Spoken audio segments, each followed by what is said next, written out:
नमस्कार दोस्तों, मैं रोहित कुमार आप सभी लोगों का directstudy.com पे बहुत बहुत स्वागत करता हूं। आज के वीडियो में हम लोग बात करेंगे जो आपने देखा है हीट एंड थर्मोडायनेमिक्स चैप्टर 4 के जितने भी MCQs थे और PYQs थे, इन दोनों को मैंने कंप्लीट करा दिया। आज इसी के सॉल्यूशन की बात करेंगे इस वीडियो में। जी हाँ, जितने सारे क्वेश्चन से इस बुक के अंदर जो सॉल्यूशन दिए गए हैं उसे प्रैक्टिस हम लोग करेंगे, क्योंकि बहुत एक्स्ट्रा बातें दिए रहते हैं, वहाँ से भी क्वेश्चन एग्जाम में बन सकते हैं। इसीलिए वीडियो को आगे बढ़ाने से पहले मैं थोड़ा सा अपने बारे में डिस्कशन कर दूं। यहाँ पे आखिर आप ये जान तो ले कि आप किन से पढ़ रहे हैं। मेरा नाम, जैसा कि यहाँ लिखा हुआ देख सकते हैं, मेरा नाम रोहित कुमार हुआ। मैं बात करूँ तो मैं directstudy.com का फाउंडर भी हूँ। BSc कर रखा हूँ, B.Ed भी कंप्लीट है, MSc भी मैं कंप्लीट कर रखा हूँ। कई सारे गवर्नमेंट जॉब लिया, लेकिन फ़िलहाल मैं एक जो मेरे पसंद का जॉब है मैं वो गवर्नमेंट जॉब कर रहा हूँ।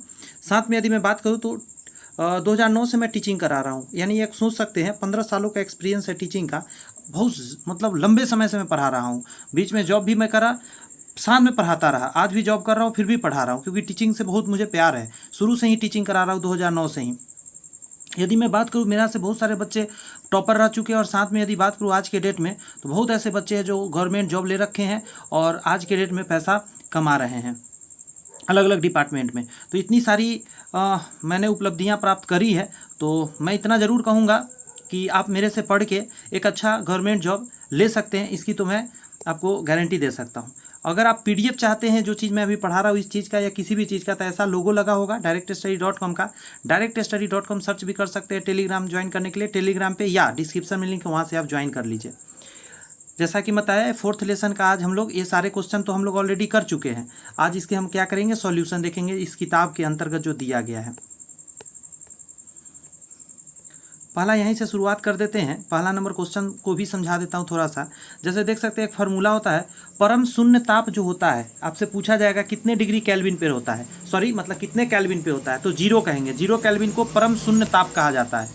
ये एक फार्मूला है, फार्मूला याद कीजिए, F-32/9 और equal to K-273/5।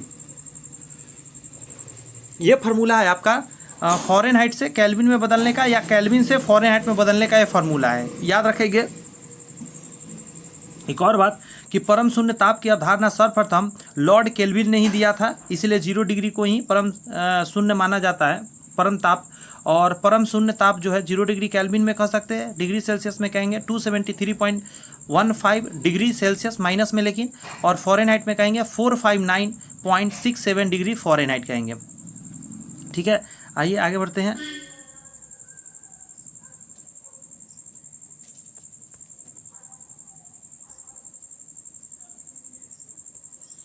In topic को देखते हैं। कहा जा रहा है किसी पदार्थ की विशिष्ट उष्मा, ठीक है, को हो सकती है, परिमित भी हो सकती है, शून्य भी हो सकती है और ऋणात्मक भी हो सकती है।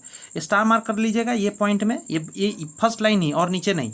किसी पदार्थ की विशिष्ट उष्मा क्या उसमें परिमित हो सकती है, शून्य हो सकती है और ऋणात्मक भी हो सकती है। क्वेश्चन रहता है क्या विशिष्ट उष्मा ऋणात्मक हो सकती है, तो हाँ हो सकती है।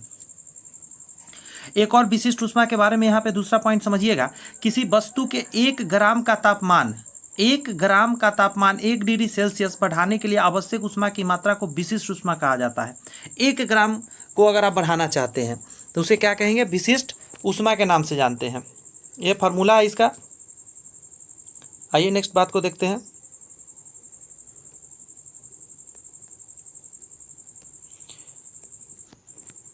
यदि प्रक्रिया समतापी है तो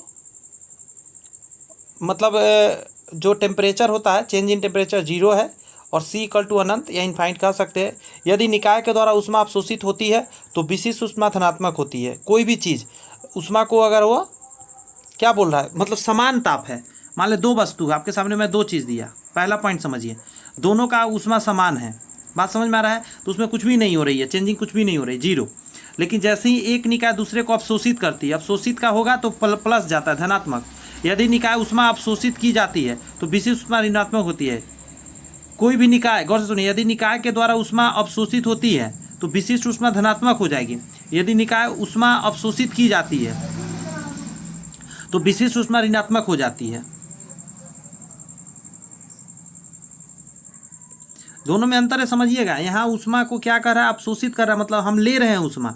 इसमें क्या कर रहे हैं, हम दे रहे हैं ऊष्मा। दोनों में इतना का अंतर है। देने पर निगेटिव हो जाता है और लेने वाला पॉजिटिव हो जाता है। एक मेज की सतह पर आबद्ध घन पर 30 डिग्री के कोण पर एक बल लगाया जाता है। घन के आकार तथा आकृति दोनों में परिवर्तन आ जाएगा। जब घन पर बल लगाया जाता है तो घन संपीड़ित होते हुए भी सतह के समांतर चलेगा। इसके परिणाम से आकार बदल जाएगा। बात समझ में आ रहा है? जैसे ये कह रहा है कि अगर सपोज कीजिए ये टेबल का टॉप है और ये कोई ब्लॉक है, आप इसको इधर से ऐसे धक्का दे रहे हैं, लेकिन धक्का देने का कंडीशन क्या है, आप 30 डिग्री पे ऐसे धक्का दे रहे हैं, तो क्या होगा, इसका शेप भी बदलेगा। बात समझ में? शेप और आकृति, आकार और आकृति दोनों बदलेगा, और ये धीरे धीरे ऐसे पैरेलल आगे मूव करेगा। जब घन पर बल लगाया जाता है तो घन संपीड़ित होते हुए सतह के समांतर चलेगा। इसके परिणाम से आकार बदल जाएगा।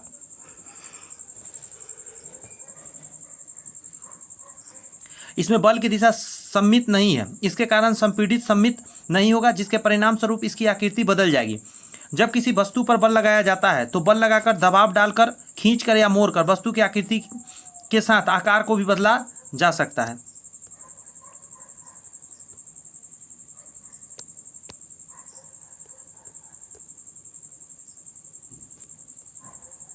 यहाँ पे फिर टॉपिक है, इसको समझिए। किसी गैस के समदाब प्रसार में आयतन तथा तापमान दोनों बढ़ते हैं। गैस के अगर ये शब्द लिखा रहता है समदाब, प्रसार में आयतन तथा तापमान दोनों बढ़ते हैं। जब स्थिर दबाव पर ऊष्मा की आपूर्ति की जाती है तो इसका एक भाग गैस के विस्तार में चला जाता है और शेष भाग का उपयोग गैस का तापमान बढ़ाने में किया जाता है। इसके परिणामस्वरूप आंतरिक ऊर्जा बढ़ती है, आंतरिक ऊर्जा डेवलप करती है। एक आदर्श गैस पर आइसोबैरिक प्रक्रिया में दबाव स्थिर रहता है, जबकि गैस या तो फैलती है या संपीड़ित होती है। क्लियर है? चूंकि गैस का आयतन बदल रहा है तो कार्य या तो गैस पर या इसके द्वारा किया जाता है। इसके अलावा दबाव स्थिरांक के साथ आदर्श गैस नियम से P delta V equal to NR delta T है, तो गैस का आयतन में परिवर्तन के समान ही ताप में परिवर्तन होगा। मतलब जितना आयतन में परिवर्तन हो रहा है उतना ही ताप में परिवर्तन होगा। अगर डेल्टा V बड़ा है 0 से, फिर दोनों डेल्टा T और गैस के आंतरिक ऊर्जा में परिवर्तन सकारात्मक रूप से होगा, यानी 0 से बड़ा हो जाएगा डेल्टा U। यदि डेल्टा V जो है 0 से बड़ा है, गैस पर किया गया कार्य ऋणात्मक है, उस समय क्या हो जाएगा, ऊष्मा गति का पहला नियम के हिसाब से अगर देखा जाए तो गैस में ऊष्मा द्वारा ऊर्जा सकारात्मक हस्तांतरण होनी चाहिए। इसे पढ़ते हैं जरा, क्या कहा रहा है। माना कि ऑक्सीजन में हाइड्रोजन के मिश्रण को कमरे के ताप पर रखा गया है। हाइड्रोजन की बात करें तो अणु की तुलना में ऑक्सीजन अणु मिश्रण के बर्तन पर दीवार में औसत गति से टक्कर ज़्यादा मारेगा। हाइड्रोजन की तुलना में ऑक्सीजन अणु मिश्रण के बर्तन की दीवार पर अधिक टक्कर मारेगा। गैस अणुओं का औसत वर्ग माध्य मूल वर्ग VRMS बराबर होता है √3 RT/m। गैस के वर्ग माध्यम मूल के सूत्र से जिस गैस का अनुभार जितना कम होगा उसका वेग उतना ही अधिक होगा। गौर से सुनिए, जिस गैस का अनुभाग, ये बहुत इंपॉर्टेंट पॉइंट बोल रहा है, जितना कम होगा उतना ही वेग अधिक होगा तथा दीवार से उतना ही तीव्र गति से टकराएगा। ये बातें याद रखिएगा। ये सारी बात नहीं याद रखना है आपको, मेनली ये बातें याद रखनी है जो मैं बता रहा हूँ। यहाँ से क्वेश्चन निकल कर आएंगे। नेक्स्ट टॉपिक है कि ऊष्मागतिकी थर्मोडायनेमिक्स निम्न में कथन सही है। पहला है कार्य पथ पर आश्रित फलन है। कार्य P भी रेखांचित में वक्र का क्षेत्रफल होता है। किया गया कार्य बराबर होता है, मतलब W बराबर P into change in velocity. ऊष्मागतिकी का प्रथम नियम से अगर देखा जाए तो dq बराबर dv प्लस dw के बराबर हो जाता है। नेक्स्ट टॉपिक पर देखिए, किसी वस्तु को दी गई ऊष्मीय ऊर्जा के कारण दो कार्य होते हैं। पहला कहा जा रहा है आंतरिक ऊर्जा में वृद्धि हो जाती है, दूसरा कह रहा है बाह्य कार्य होती है।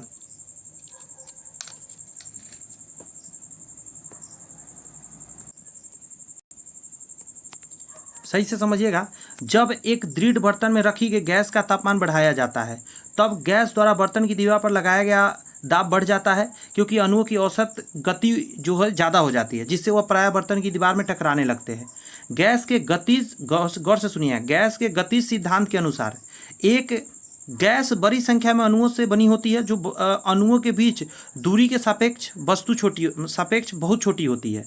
गैस के अणु निरंतर यादृच्छिक गति में होती है और अक्सर एक दूसरे से और किसी कंटेनर के दीवारों से भी टकराते रहती है। अणुओं में द्रव्यमान, संवेग और ऊर्जा के भौतिक गुण होते हैं। एक अणु का संवेग उसके द्रव्यमान और वेग का गुणनफल होता है, जबकि गतिज ऊर्जा वेग के वर्ग के द्रव्यमान गुना का आधा हो जाता है। जैसे ही गैस के अणु का कंटेनर की दीवार से टकराते हैं, अणु दीवार को गति प्रदान करते हैं, जिससे लंबवत बल उत्पन्न होते रहती है। दीवार से टकराने वाले सभी अणुओं के बल के योग के दीवार के क्षेत्रफल से विभाजित करके दबाव के रूप में परिभाषित किया जाता है। आप एक चीज़ समझ सकते हैं, कंटेनर कितना, आप कभी सुनते होंगे कि बहुत ज़्यादा कंटेनर में लोड भर गया तो कंटेनर फट गया सामान ज़्यादा रखने से। जैसे कार्टून को लीजिए, कार्टून में आप सामान रखते जा रहे हैं तो क्या होगा, वो कार्टून फट जाएगी। तो क्यों फटी, उस समय से नहीं फटी, लास्ट में जाके क्यों फटी? क्योंकि उसका जो प्रेशर है वो ज़्यादा हो गया। गैस का दाब बराबर होता है F/A होता है, निकाल सकते हैं न्यूटन प्रति मीटर स्क्वायर, यानी पास्कल कहते हैं इसको। गैस का दबाव गैस के गतिमान अणुओं की औसत रैखिक गति का माप होता है। दाब दीवार पर लंबवत यानी सामान्य कार्य करता है। बल का स्पर्श रेखा घटक गैस के श्यानता से संबंधित होती है।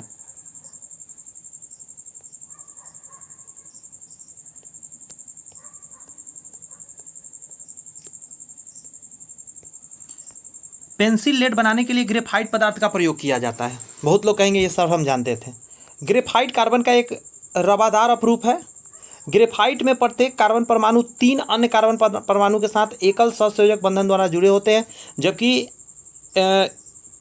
कार्बन का ही एक अपरूप क्या है, हीरा, उसमें 4 से जुड़ा रहता है, जिसके परिणाम स्वरूप हेक्सागोनल रिंग बन जाता है, जो परत दर परत एक दूसरे पर व्यवस्थित होते हैं। सामान्य तौर पर ग्रेफाइट का उपयोग पेंसिल से बैटरी में इलेक्ट्रोड के रूप में किया जाता है। इसमें संरचना जैसी आयामी परतें हैं। आगे कहा जा रहा है, ग्रेफाइट में उच्च तापीय और विद्युत चालकता और उच्च तापीय स्थिरता होती है। मुख्य रूप से 700 डिग्री सेल्सियस और उससे ऊपर के तापमान पर क्रिस्टल कार्बन CO2 बनने के लिए ऑक्सीजन की प्रक्रिया से गुजरता है। संवहन द्वारा ऊष्मा का स्थानांतरण गैस एवं द्रव में होता है। संवहन द्वारा कहाँ पे होता है, ये बहुत इंपॉर्टेंट है। ऊष्मा का स्थानांतरण गैस और द्रव में होता है, ठोस में नहीं। ऊष्मा का संवहन तब होता है जब तरल या गैस में ऊष्मा को उच्च ताप वाले क्षेत्र से कम ताप वाले क्षेत्र में स्थानांतरित किया जाता है। हर कोई जानता है उच्च ताप से निम्न ताप की ओर होती है। द्रव एवं गैसें सामान्यतः ऊष्मा के कुचालक होते हैं। जब द्रव और गैसों को गर्म किया जाता है तो वे फैलते हैं, कम संघनन होकर ऊपर उठ जाते हैं। ठंडे क्षेत्रों से इन अणुओं का स्थान लेने के लिए अणु नीचे की ओर प्रवाहित होते हैं। ये अणु पुनः गर्म होकर ऊपर उठते हैं। इस सतत प्रक्रिया के परिणाम स्वरूप ही एक धारा का निर्माण होता है, जिसे संवहनी धारा कहते हैं। और ये बहुत खतरनाक धारा होती है संवहनी धाराएं।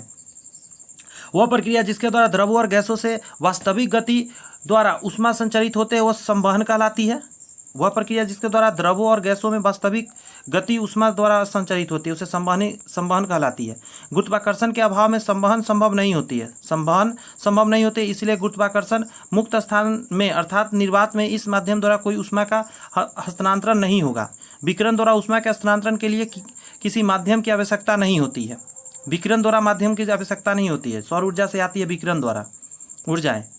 चालन और संवहन ऐसी प्रक्रिया है जहाँ अणुओं की संघट्ट से गर्मी स्थानांतरित होती है। इसलिए इस प्रक्रिया को पूरा करने के लिए निश्चित ही एक भौतिक माध्यम की आवश्यकता होती है।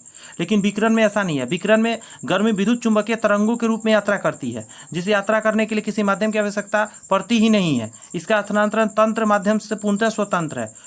नेक्स्ट है थर्मल फ्लक्स। वह उपकरण है जिसमें चालन, संवहन और विकिरण के कारण होने वाली गर्मी को हानि को कम किया जा सकता है। Thermal flux. तो यहाँ सारी चीज़ क्लियर से समझे, थोड़ा बैक कर लीजिए, एक बार देख लीजिए, सुन लीजिए, बहुत इंपॉर्टेंट था सारी बातें। चक्रीय प्रकरण में गैस की आंतरिक ऊर्जा अपरिवर्तित रहती है। आंतरिक ऊर्जा एक व्यवस्था फलन यानी स्टेट फंक्शन है। एक चक्रीय प्रक्रिया में सिस्टम अपनी आरंभिक स्थिति में लौट आता है और इसीलिए आंतरिक ऊर्जा नहीं बदलती है। सिस्टम में जोड़ी गई ऊष्मा सिस्टम द्वारा किए गए कार्य के बराबर होती है। सामान्यतः मुक्त विस्तार एक रुद्धोष्म परिवर्तन है जो कोई कार्य नहीं करता है। अच्छे समझ गए होंगे। आगे कहा जा रहा है, किसी भी चक्रीय प्रक्रिया में आंतरिक ऊर्जा परिवर्तन शून्य होता है। किसी चक्रीय प्रक्रिया पर ऊष्मागतिकी के प्रथम नियम को लागू करने पर हम पाते हैं कि delta E equal to Q plus W होता है, जहाँ जैसे हम कह सकते हैं delta E equal to 0, W बराबर क्यू। इसलिए चक्रीय परिवर्तन में सिस्टम द्वारा किया गया कार्य सिस्टम द्वारा अवशोषित ऊष्मा के बराबर होता है। ये पहले भी आपने देखा है। चक्रीय परिवर्तन में सिस्टम द्वारा किया गया कार्य जो होता है ऊष्मा परिवर्तन ऊष्मा के बराबर होता है, अवशोषित ऊष्मा के बराबर हो जाता है। आगे समझिए, आर्द्रता कभी वाष्पीकरण की दर को बढ़ाता है और कभी घटाता है। यह वाष्पीकरण के संबंध में गलत बात है। सही क्या है, पहला पढ़िए। वाष्पीकरण एक सतही घटना है, मतलब किसी के सतह पर ऊपर में होता है। लिक्विड के सतह पर वाष्पीकरण होता है। द्रव का वाष्पन में परिवर्तन की घटना को वाष्पीकरण कहते हैं, ये भी सही बात है। वाष्पन को प्रभावित करने वाले निम्न कारक है। पहला है तापमान, इसके बढ़ने से वाष्पीकरण की दर बढ़ जाएगी। वायु की गति, इसके बढ़ने से भी बढ़ जाती है, जो वाष्पीकरण प्रक्रिया है। बढ़ते हैं सतह का क्षेत्रफल, इसके बढ़ने से वाष्पीकरण की दर बढ़ जाती है। जितना चौड़ा बर्तन उतना तेजी से वाष्पीकरण, क्योंकि सतही घटना है। विकल्प से थर्मोकोल ऊष्मा का अच्छा कुचालक है। ऊष्मा एवं विद्युत का सबसे अच्छा चालक सिल्वर को माना जाता है। चालक ऊष्मीय चालकता के अनुसार धातु का क्रम ऐसे है, सिल्वर के बाद कॉपर, फिर ए लिखा गया। ए क्या होता है, एल लिखता है, एल्यूमिनियम लिखता है, ऐसा कुछ होता है, या एयू लिखता है तो औरम हो जाता है सोना। किसी वस्तु में ऊष्मा उत्पन्न ऊष्मा वस्तु के अणुओं के औसत गतिज ऊर्जा का समानुपाती होता है। फिर से सुनिए, किसी वस्तु में जो उत्पन्न ऊष्मा होता है वस्तु के अणुओं के औसत गतिज ऊर्जा के समानुपाती होता है। वस्तु में उत्पन्न ऊष्मा वस्तु के अणुओं की कुल औसत गतिज ऊर्जा, ऊष्मा ऊर्जा बराबर हम कह सकते हैं ताप में अंतर के कारण ऊष्मा का प्रभाव। ऊष्मा हमेशा उच्च तापमान वाले वस्तु से निम्न तापमान वाले वस्तु की ओर प्रवाहित होती है। ऊष्मा का ऐसे मात्रक जूल है। ये सब चीज़ बातें जानिए, ये सबसे डायरेक्ट क्वेश्चन बनता है, और नहीं पता है तो एग्जाम में छोड़ के आते हैं बच्चे। ऊष्मा या ऊर्जा के अन्य मात्रक क्या है, जैसे इलेक्ट्रॉन वोल्ट भी ऊष्मा नापा जाता है। सोचिए, कैलोरी में भी नापा जाता है, किलोवाट में नापा जाता है। अच्छा, एक इलेक्ट्रॉन वोल्ट बराबर कितना जूल होता है, ये भी जानिए। 1.6 × 10⁻⁻19 जूल होता है। यहाँ से डायरेक्ट क्वेश्चन आता है। एक कैलोरी बराबर होता है 4.2 जूल होता है। 1 किलोवाट बराबर 3.6 × 10⁻6 जूल होता है। इसको तो स्क्रीनशॉट करके अपने कॉपी में नोट कर लीजिए। ऐसा करता हूँ मैं, इसका स्पेशल स्क्रीनशॉट लेता हूँ इस पॉइंट का, इसको मैं डाल दूंगा टेलीग्राम पे, क्योंकि मुझे बहुत ज़्यादा इंपॉर्टेंट लगा। कहा जाता है गैस को द्रव में परिणत किया जा सकता है दाब बढ़ाकर एवं ताप घटाकर। गैस सामान्य रूप से अनिश्चित आयतन एवं अनिश्चित आकार वाला है, ये तो हर कोई जानता है। गैस दो प्रकार के होते हैं, आदर्श गैसें और वास्तविक गैसें। आदर्श गैस में PV बराबर nRT का पालन करते हैं। वास्तविक गैसें इस समीकरण PV बराबर nRT का पालन नहीं करते हैं, वास्तविक वाले, आदर्श करते हैं। कुछ और टॉपिक समझिए। कह रहा है उच्च ताप एवं निम्न दाब पर वास्तविक गैस आदर्श गैस की भांति व्यवहार करते हैं। 0 केल्विन तापमान -273 डिग्री सेल्सियस के बराबर होता है, ये भी जान लीजिए आप। वह तापमान जिस पर सभी गैसों का गुण एवं आयतन शून्य हो जाती है, इसे परम शून्य ताप कहते हैं। वो क्या है, ये भी देख लीजिए। परम शून्य ताप पहले भी बताया था, 0 डिग्री केल्विन, डिग्री भुला गया, 0 केल्विन या -273.15 डिग्री सेल्सियस होता है। जल का क्वथनांक सभी तापमान स्केल पर में 100 डिग्री सेल्सियस देख लीजिए। डिग्री सेल्सियस में 100 डिग्री होता है क्वथनांक। खौलेगा जल 373 केल्विन हो जाता है, केल्विन में, डिग्री इसमें नहीं लगता है। और 212 डिग्री फ़ारेनहाइट है खौलने का। जल का हिमांक सभी तापमान स्केल पर देख लीजिए। जमने का 0 डिग्री पर जम जाता है। अगर हम केल्विन में बात करें तो 273 केल्विन पे जम जाता है, और 32 डिग्री फ़ारेनहाइट पे जम जाता है बर्फ़, पानी। तो ये तीनों बातों को भी अच्छे से आप समझ लीजिए। मैं इसका भी स्क्रीनशॉट कर लेता हूँ। ये जो भी बातें हैं कुछ मैं ज़रूर डाल दूंगा टेलीग्राम पे। प्रति सेकंड पृथ्वी के सतह से प्रति वर्ग मीटर ग्रहण किए गए सौर ऊर्जा का मान 1.36 किलो जूल प्रति सेकेंड है। सोचिए कितना हैवी अमाउंट है। यह सौर ऊर्जा 0.27 वाट आवर के बराबर होता है। सूर्य पृथ्वी पर सभी जैविक ऊर्जाओं का स्रोत भी है। सूर्य में ऊर्जा नाभिकीय संलयन द्वारा उत्पन्न होता है, ये बहुत इंपॉर्टेंट है, विखंडन नहीं, संलयन है। सूर्य G टाइप तारा है। मॉडल क्वेश्चंस पे अब आते हैं। जितने भी PYQs था वो कंप्लीट हो गया। चलिए, पहला प्रश्न, मतलब पहला टॉपिक यहाँ पे है, दाब ताप प्रअवस्था आरेख पर वह बिंदु जिन पर सभी अवस्थाएं एक साथ उपस्थित होती है त्रिबिंदु कहलाती है। किसी पदार्थ के दाब तथा ताप के बीच खींचे गए ग्राफ को उसका दाब ताप प्रअवस्था आरेख के रूप में जानते हैं। ग्राफ मतलब आरेख, आपके सामने यही है, P पॉइंट है, उस पर सारी चीज़ एक साथ हो रही है। नेक्स्ट टॉपिक पे भाई, बर्फ के दो टुकड़ों को आपस में दबाने पर टुकड़े आपस में जुड़ जाते हैं, क्योंकि दाब अधिक होने से बर्फ का गलनांक घटता है। दाब अधिक होने से बर्फ का गलनांक क्या होता है, घटता है। ये लाइन याद रखिएगा। जब दो बर्फ के टुकड़ों को हथेलियों के बीच जोर से दबाया जाता है तो बर्फ का पिघलने का बिंदु कम हो जाता है, जिससे पानी की एक पतली परत बन जाती है जहाँ वे एक साथ दबाए जाते हैं। जब दबाव छोड़ा जाता है तो बर्फ़ के टुकड़े को आपस में जुड़ जाते हैं।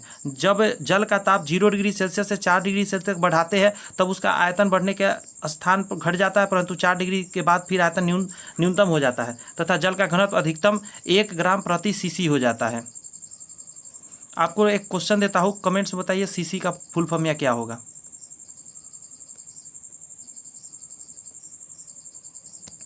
नेक्स्ट टॉपिक समझते हैं।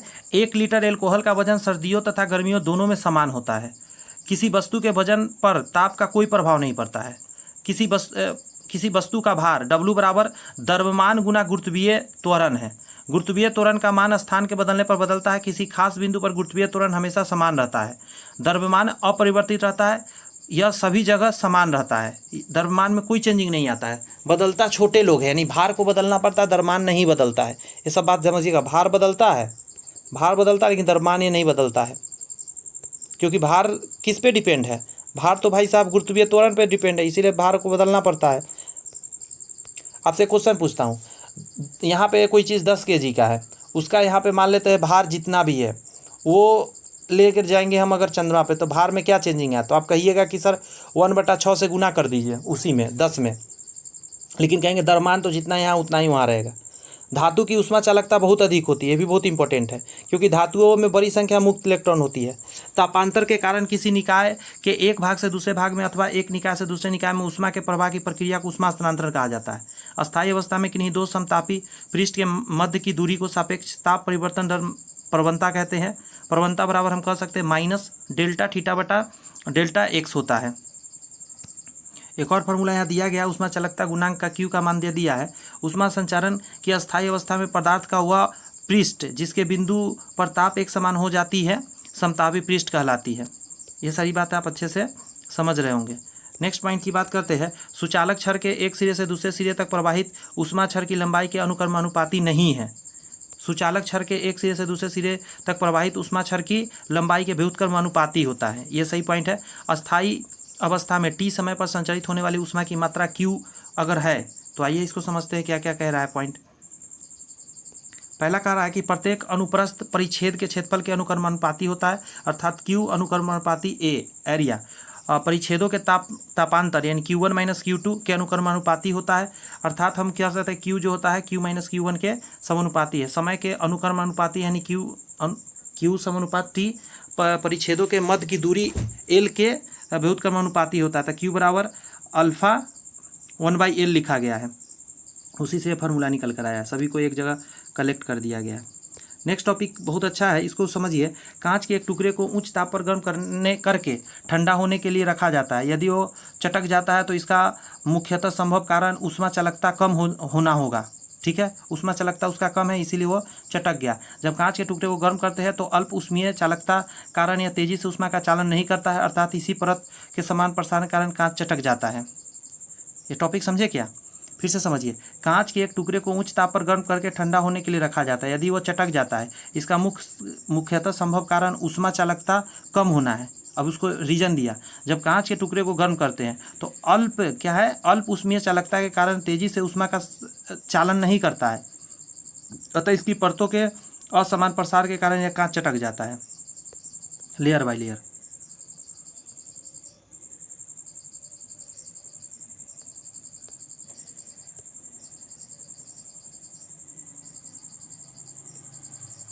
इस पॉइंट को देखिए।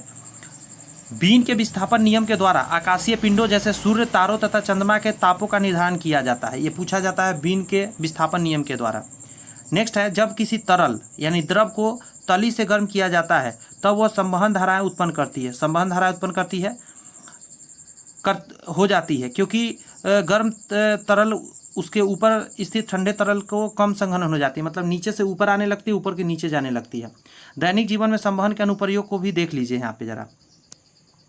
जैसे पहला पॉइंट है, फ्रिज में शीतलतर कुंडलियाँ ऊपर की ओर लगी होती है।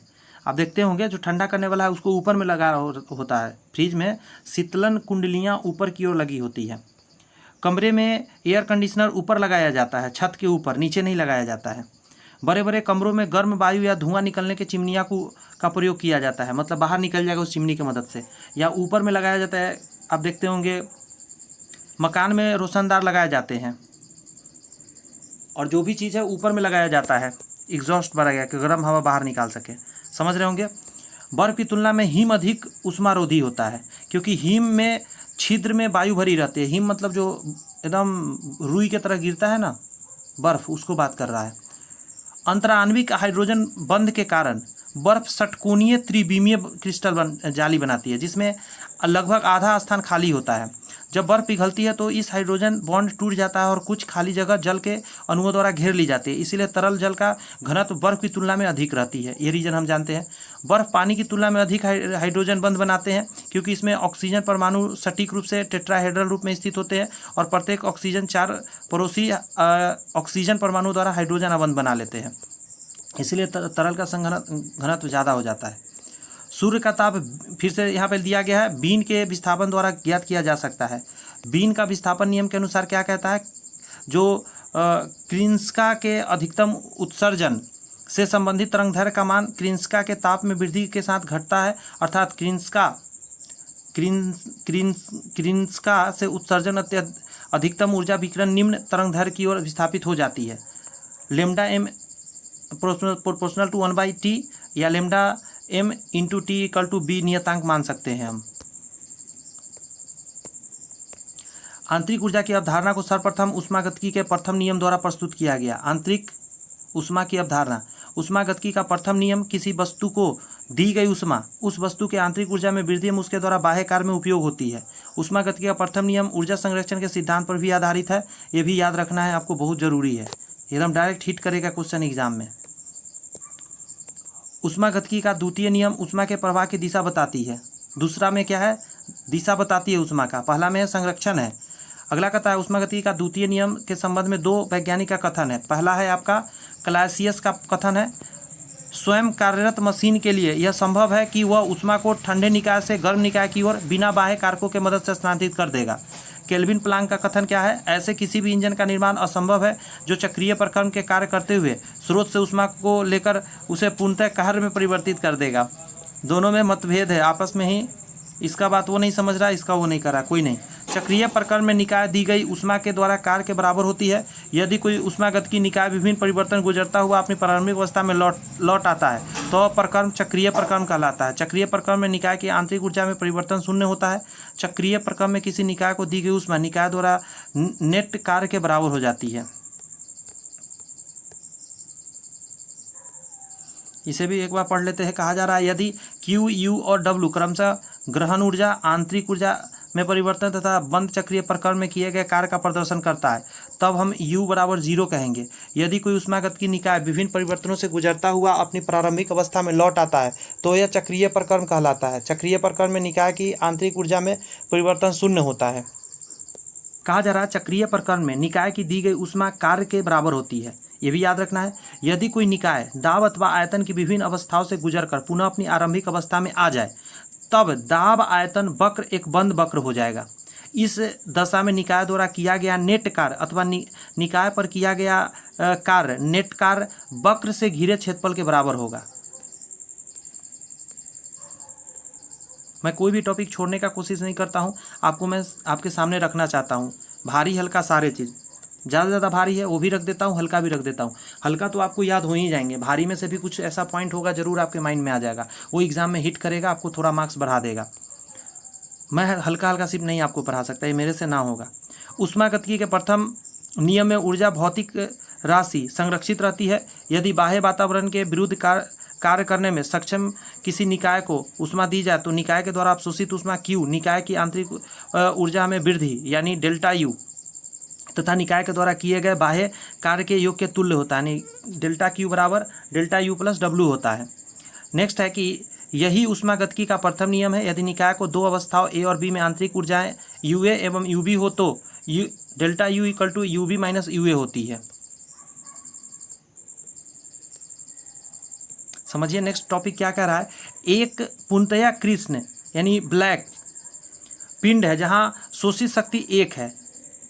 जब ऊष्मीय विकिरण किसी पृष्ठ पर आपतित होती है तो उसका कुछ भाग परावर्तित, कुछ भाग परागमित और तथा शेष भाग पृष्ठ में अवशोषित कर ली जाती है। पृष्ठ द्वारा आपतित ऊष्मीय विकिरण को अवशोषित करने की इस प्रक्रिया को अवशोषण कहते हैं।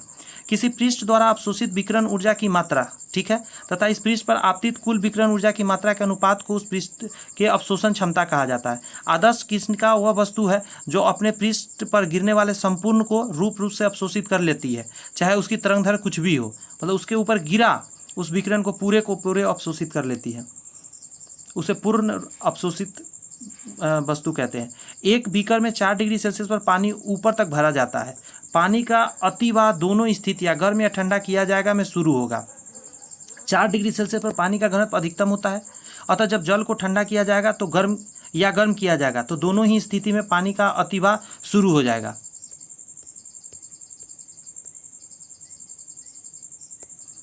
जल के जमने पर आयतन बढ़ जाता है, ये भी बात सही है। बर्फ के पिघलने पर आयतन घटता है तथा घनत्व घट जाता है। जब लोहे के एक टुकड़े को गर्म किया जाता है तो पहले इस टुकड़े का रंग हल्का लाल, बाद में लाल पीला, फिर अंत में सफ़ेद हो जाता है। इस बात की पुष्टि बीन विस्थापन, वही जिससे कि आप टेम्परेचर सूर्य का निकाल सकते हैं, बीन विस्थापन नियम द्वारा किया जा सकता है।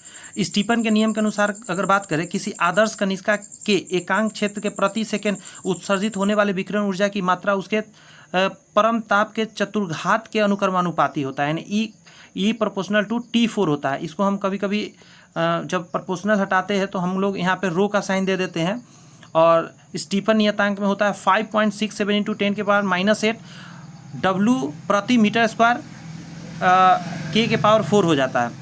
किरचॉफ के नियम आप सुने होंगे, किसी निश्चित ताप पर दी गई तरंगदैर्घ्य के लिए सभी वस्तुओं की उत्सर्जन क्षमता एवं अवशोषण क्षमता का अनुपात नियत होता है। न्यूटन के शीतलतन नियम के अनुसार किसी वस्तु के शीतलतन की इस दर को वस्तु और उसके वातावरण में तापक्रम के अनुक्रमानुपाती होता है।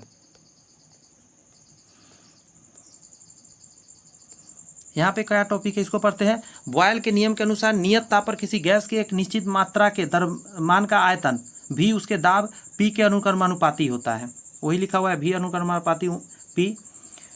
अनुगति सिद्धांत के परम शून्य ताप पर अणुओं का वेग शून्य हो जाता है। परम शून्य ताप पर पदार्थ में अणुओं की स्थानांतरणीय गति को समाप्त हो जाती है, परंतु आणविक ऊर्जा के अन्य रूप नहीं होते, इसीलिए परम शून्य ताप शून्य ऊर्जा का ताप नहीं होता है।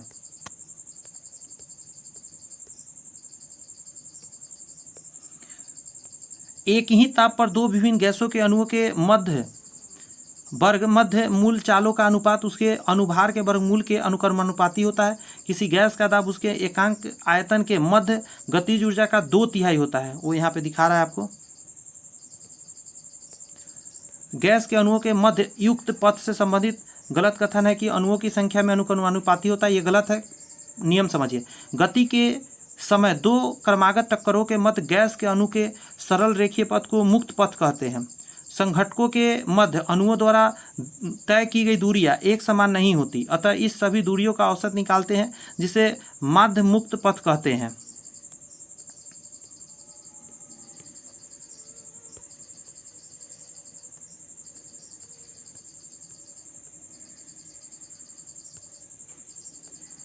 इस चैप्टर में ढेर सारे न्यूमेरिकल्स है, सारे ये जितने भी आप न्यूमेरिकल्स देख रहे हैं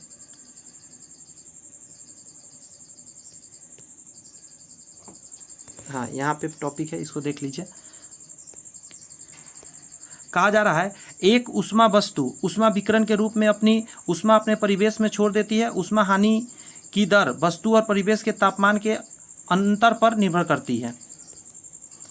नेक्स्ट टॉपिक में है कि यदि वस्तु एवं वातावरण के बीच बहुत अधिक तापांतर न हो तो वस्तु द्वारा उष्मा क्षय करने की दर अर्थात ठंडा होने की दर वस्तु एवं परिवेश के तापांतर के समानुपाती होता है। न्यूटन के शीतलन नियम से अगर देखा जाए तो ये आपके सामने फॉर्मूला दे दिया है। नेक्स्ट टॉपिक पे आइए देखते हैं। यदि एक रेफ्रिजरेटर का दरवाज़ा खोल कर रख दिया जाए तो जो कमरा है गर्म हो जाएगा।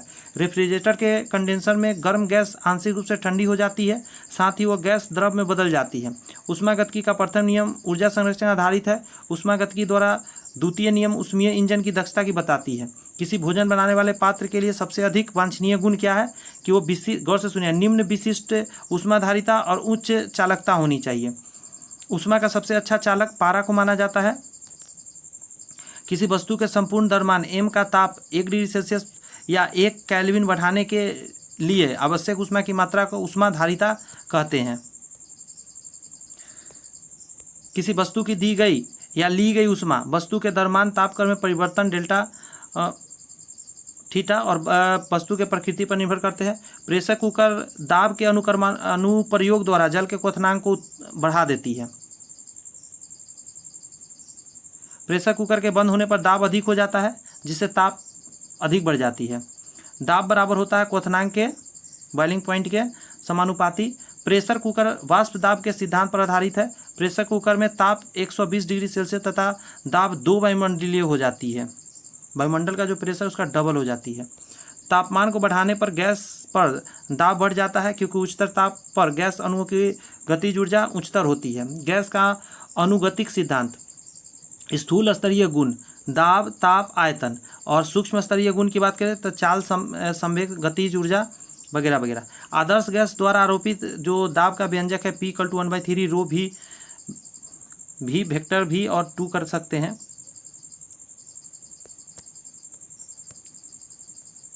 इसके बाद आई थिंक सब न्यूमेरिकल ही है, थ्योरी